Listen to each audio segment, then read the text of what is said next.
Hace unas pocas semanas subí a mi canal de YouTube un vídeo que es un cortometraje de 6 minutos basado en un relato titulado La gorra roja,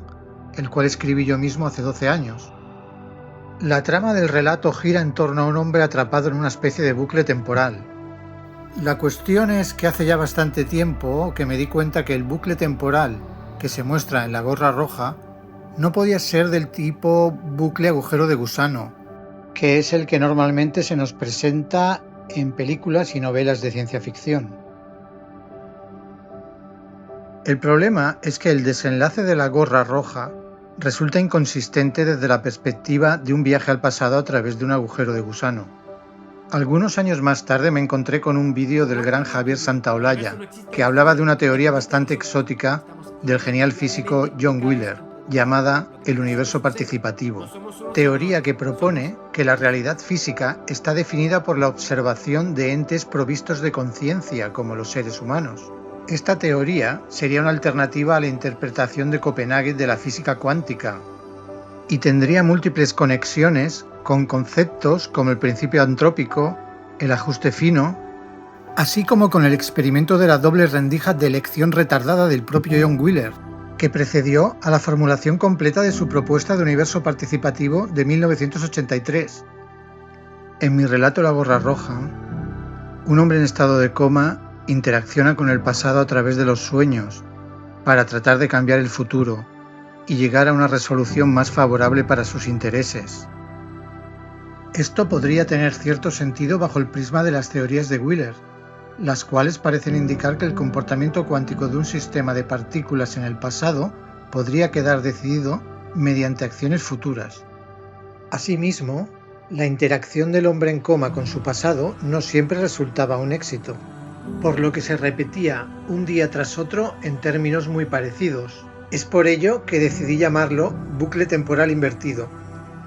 Así lo expliqué en la descripción del vídeo y en un posterior comentario. Desafortunadamente, aún no he tenido ninguna reacción a dicho comentario, pero el vídeo del cortometraje ha tenido más de 100 visualizaciones, y aunque parezca muy poco, para mí es una cantidad muy buena.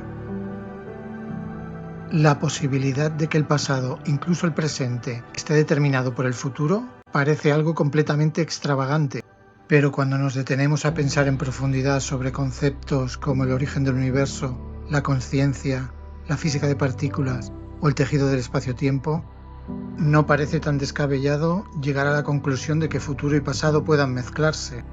y que la realidad pueda desvanecerse como un azucarillo. Independientemente de la observación, quizá cualquier instante del futuro venga determinado por una especie de combinación lineal infinita de instantes pertenecientes al pasado, conformando una teoría de muchos mundos de Everett invertida y posibilitando los bucles temporales invertidos, gracias a la ramificación hacia atrás del universo. Según algunos físicos, seguramente discípulos de Wheeler, estos escenarios de mundos convergentes que invierten la interpretación de Hugh Everett podrían explicarse mediante modelos que utilizan la casualidad hacia atrás, permitiendo difuminar la frontera entre pasado, presente y futuro. No dejan de ser teorías muy especulativas, pero no por ello menos apasionantes, aunque, de hecho, sí que existe una forma en la que múltiples líneas temporales convergen, y es perfectamente compatible con la teoría de la relatividad, el modelo estándar de partículas, las leyes de la termodinámica y con toda la física aceptada en la actualidad. Se trata de un proceso de universo convergente bastante artesanal, casi podría decirse que tosco, forzado, moldeado a base de ensayo y error, mediante una concepción suprema, extensa y casi divina del tiempo. El genio literario Kurt Vonnegut nos lo mostró en su grandiosa obra Las sirenas de Titán, donde toda la historia del planeta Tierra y por tanto de la humanidad resultaba ser una manipulación grotesca, llevada a cabo por una especie alienígena superavanzada e inmortal, con el objetivo de que todo lo acontecido, las historias de amor y las guerras, lo más grande y lo más efímero, toda la historia y cultura humana, confluyera en algo tan trivial como la obtención de una pieza de metal con la que reparar su nave alienígena. Llamadme iluso si queréis, pero yo prefiero pensar en el universo participativo de Wheeler como en un mundo autocreado, retroalimentado, a través de una conciencia humana, o tal vez ya transhumana, en proceso de convergencia temporal constante,